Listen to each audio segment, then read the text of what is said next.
Jogi Ramesh entire కుటుంబం మొత్తం మీద కూడా వరకట్నం కేసుతో పాటు హత్యాయత్నం కేసు అయితే నిన్న నమోదైనట్టుగా తెలుస్తుంది. ఇప్పుడు రాష్ట్ర వ్యాప్తంగా ఇదే చర్చనీయాంశంగా మారింది. ముఖ్యంగా జోగి రమేష్ అందరి ఇళ్లలో ఆడవాళ్ళ గురించి మాట్లాడతాడు, అందరి కుటుంబాల గురించి మాట్లాడతాడు, అందరికీ నీతి సూక్తులు చెప్తాడు.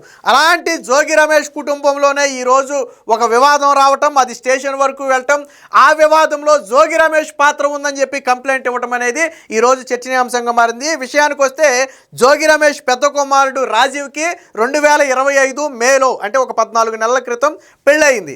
పెళ్ళైన మొదటి నెల నుంచే భార్య మేఘనాను వేధించడం మొదలుపెట్టారు అని, మధ్యలో వెళ్ళిపోతే అంటే పుట్టింటికి వెళ్ళిపోతే మధ్యవర్తులు పెద్దలందరూ కూడా సర్ది చెప్పి మళ్ళీ పంపారని, పంపిన తరువాత కూడా తన మీద వేధింపులు ఆగలేదు.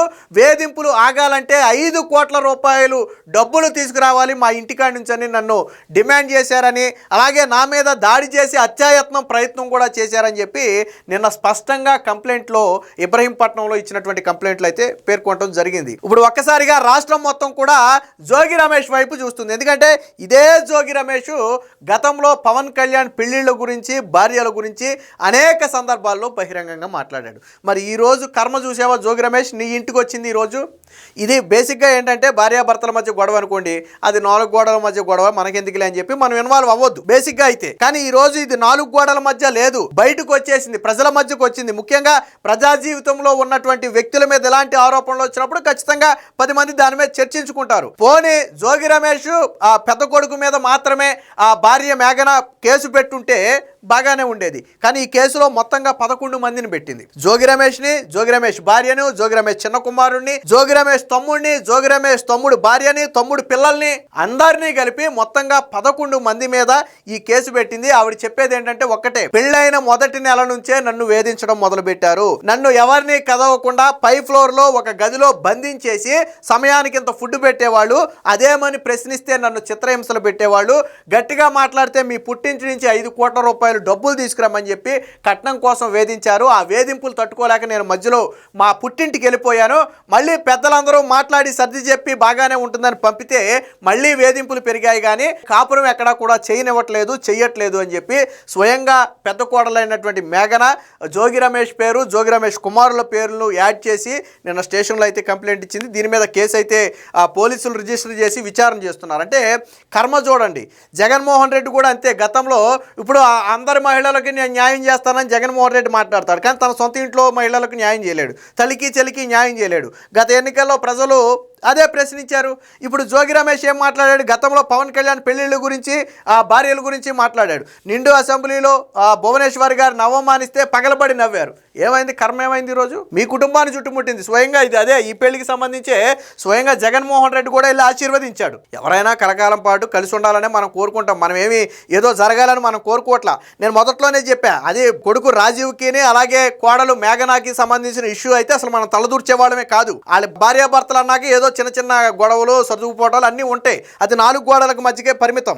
కానీ ఇప్పుడు పరిస్థితి ఎక్కడ దాకా వచ్చిందంటే వీళ్ళ మీద హత్యాయత్నం కేసు పెట్టేదాకా వచ్చింది. మరి ఖచ్చితంగా ఇది చర్చనీయాంశంగా మారద్ది. నువ్వు మాజీ మంత్రిగా ఉన్నావు, ప్రజాప్రతినిధిగా సేవలందించిన వ్యక్తివి, నువ్వు 10 మందికి ఆదర్శంగా ఉండాల్సిన నువ్వు నీ ఇంట్లో నీ కోడల్ని చిత్రహింసలు పెట్టి నీ కోడల మీద వరకట్న వేధింపులు చేశావు అంటే, నీ కోడల మీద హత్యాయత్నాలు జరిగినాయి అంటే ఎంత దారుణంగా ఉంది. నాకు అర్థం కావట్లా. అసలు జోగి రమేష్ ఇంటికి ఎవరైనా సరే పెద్ద ఫ్యామిలీ, రాజకీయంగా పెద్ద ఫ్యామిలీ, ఆర్థికంగా స్థిరపరులు కాబట్టే వాళ్ళ ఇంటికి కోడలు చేయాలనుకుంటే అనుకుని ఉండొచ్చు. ఈరోజు మరి అంటే ఈ అమ్మాయి వాళ్ళ ఫ్యామిలీ బ్యాక్గ్రౌండ్ ఏంటనేది మనకు తెలియదు, కానీ 5 కోట్ల రూపాయలు డబ్బులు తీసుకురావాలని ఇప్పుడు వాళ్ళు డిమాండ్ చేస్తున్నారని నిన్న ఇచ్చినటువంటి కంప్లైంట్లో పేర్కొంది. అలాగే నా మీద హత్యాయత్నం జరిగిందని చెప్పింది. నిజంగా హత్యాయత్నం జరిగి ఉంటే దానికి సంబంధించిన ఆధారాలు గాన పోలీసులకు ఇవ్వగలిగితే జోగి రమేష్ కుటుంబం మొత్తం జైలుకి వెళ్ళటమే.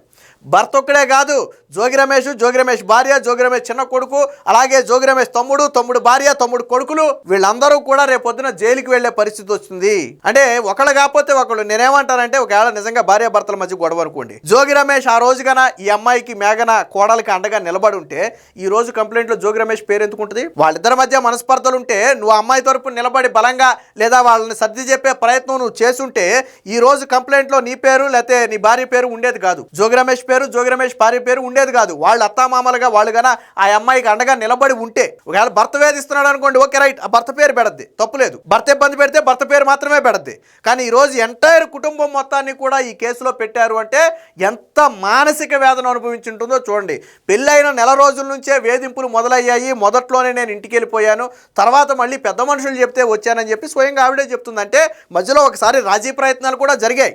సరే ఏమోలే కలిసి ఉంటారేమోలే, వాళ్ళు కొత్తగా పెళ్ళి అయింది కదా, 4 రోజులు పోతే సర్దుకుంటారులే అనే ఉద్దేశంతో పెద్దలు తిరిగి మాట్లాడి పంపితే మళ్ళీ అదే తోంది. పైగా 5 కోట్లు తీసుకురా, జోగి రమేష్ డబ్బు కరువా? 5 కోట్లు తీసుకురావాలని డిమాండ్ చేయడం అంటే నాకు అర్థం కాల. జోగి రమేష్ ఏమైనా డబ్బు కరువా? అసలు ఇది రచ్చకెక్కకుండా ముందు ఇద్దరిని కూర్చోబెట్టి ఆ ఇరు కుటుంబాలు కూర్చుని మాట్లాడుకోవాలి కదా. ఈ రోజు కంప్లైంట్ పెట్టేదాకా ఉత్తినే వెళ్ళరు. జోగి రమేష్ ఫ్యామిలీ ఏమి చిన్నది కాదు. అటుపక్క అమ్మాయి తరపున కంప్లైంట్ పెట్టాలన్నా 1-10 సార్లు ఆలోచిస్తారు. ఎందుకంటే జోగి రమేష్ పొలిటికల్ గా ఇన్ఫ్లుయెన్స్ ఉన్న వ్యక్తి, మాజీ మంత్రి, కొద్దో గొప్ప పేరున్నటువంటి వ్యక్తి, అందరికీ తెలిసిన వ్యక్తి. అలాంటి వ్యక్తి మీద కంప్లైంట్ పెట్టడం అంటే ఆషామాషిగా ఎవరు బెటరు, అంత ఈజీగా ఎవరు బెటర్ కంప్లైంట్. వాళ్ళు ఎంత మానసిక వేదన అనుభవించి ఇక తట్టుకోలేక తప్పని పరిస్థితుల్లో ఈ రోజు కంప్లైంట్ పెట్టారో ఆలోచించండి. అదే చిన్న చిత్తగా ముక్కు మొహం తెలియనోడు కాదు కదా గొప్పకుని కంప్లైంట్ పెట్టడానికి. వాళ్ళు కూడా ఒక వెనకమాల 100 ఆలోచించుంటారు. ఆల్రెడీ ఒకసారి రాజీ చేసి పంపారు. వాళ్ళు మాత్రం ఎంత సహిస్తారు? సో ఈ రోజు ఇది చర్చనీయాంశంగా మారింది. దీనికి సంబంధించినటువంటి వార్త కూడా ఒకటి వచ్చింది, ఒకసారి చూద్దాం. జోగి ఫ్యామిలీపై కోడలి కేసు, గృహహింస, హత్యాయత్నం, వేధింపులు. మొత్తం 11 మందిపై మేఘన ఫిర్యాదు. పెళ్లైన నెల రోజుల నుంచే వేధింపులు. 5 కోట్లు అదనపు కట్నం తేవాలని డిమాండు. బంధించి చిత్రహింసలు పెట్టడంతో పాటు హత్యాయత్నం కూడా చేశారని నిన్న స్టేషన్లో ఇచ్చినటువంటి ఆరోపణలు. దీనికి సంబంధించి పూర్తి వివరాలు కూడా ఉన్నాయి, ఒకసారి చూద్దాం. వైసీపీ నాయకుడు మాజీ మంత్రి జోగి రమేష్ పై మరొక కేసు నమోదైంది. వాళ్ళకి కేసులేం కొత్త కాదులే కానీ, కాకపోతే ఈ కేసు అనేదే కొంచెం దారుణంగా ఉంది. ఎంత ఇబ్బంది పెడితే పెట్టిన కేసు ఇది.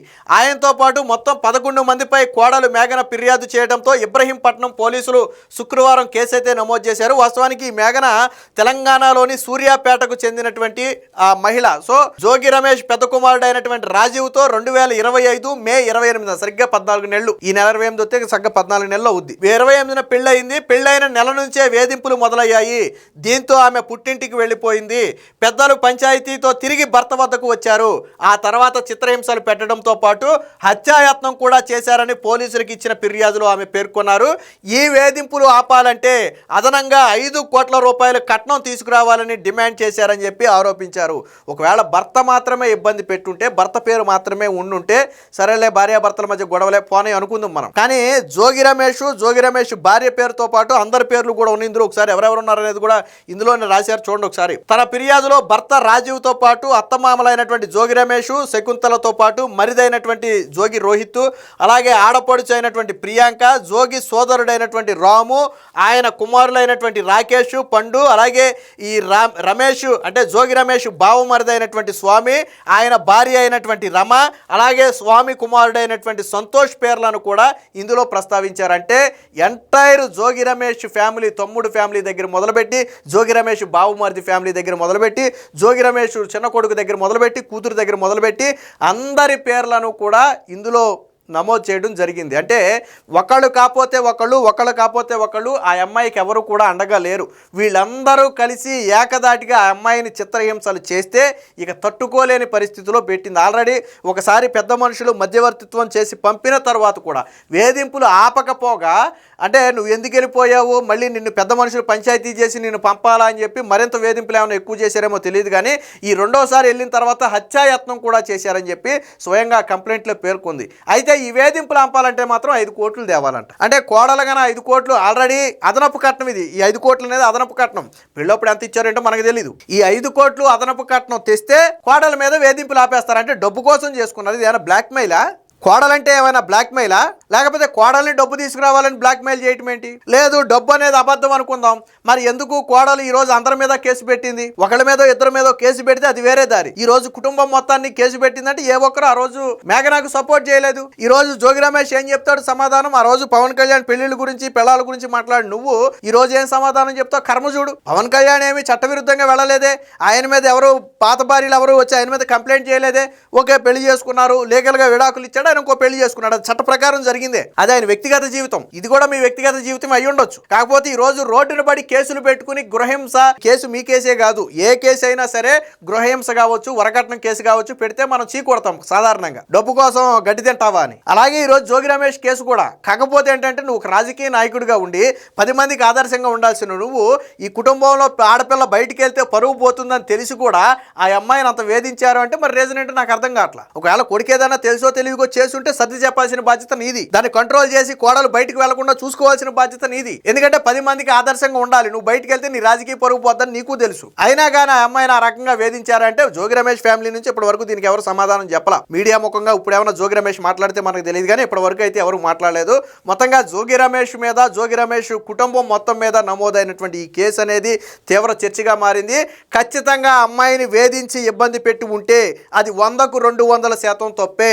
ఒక ఆడపిల్ల మన ఇంటికి వస్తే ఖచ్చితంగా జాగ్రత్తగా చూసుకోవాల్సిన బాధ్యత మన మీద ఉంటుంది. అందులోనూ 10 మందికి నీతులు చెప్పే స్థానంలో ఉన్నటువంటి వ్యక్తులు మరింత జాగ్రత్తగా ఉండాలి. ఏది ఏమైనా జోగి రమేష్ మీద నమోదైనటువంటి ఈ కేసులో గన ఆధారాలు దొరికితే కుటుంబం మొత్తం కూడా ఇబ్బంది పడే పరిస్థితి ఉందనేది ఇప్పుడు న్యాయ నిపుణులు చెప్తున్నటువంటి మాట.